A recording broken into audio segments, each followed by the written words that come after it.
New developments this morning in Washington, D.C. Two National Guard members fighting for their lives this morning after a targeted shooting near the White House on Wednesday. The lone gunman, identified as a 29-year-old Afghan national, is now in custody, but not cooperating with investigators. Police say he was also shot and is currently in the hospital. New this morning, since the attack, the U.S. halting all immigration and asylum requests for Afghan nationals. Plus, President Trump filing an emergency order overnight to keep the National Guard in D.C. and add 500 more troops. CBS's Michael George reports on what we know about this attack and the president's response.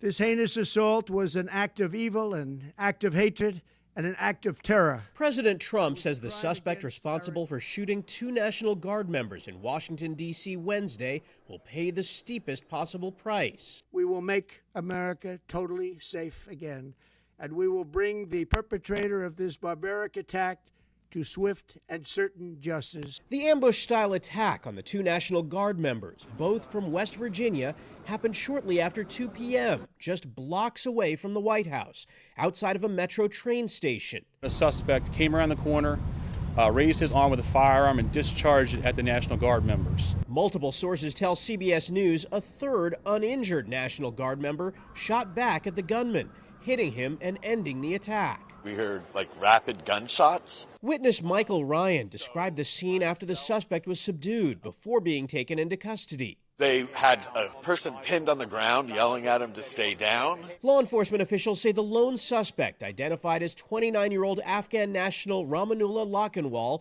is believed to have entered the U.S. in 2021.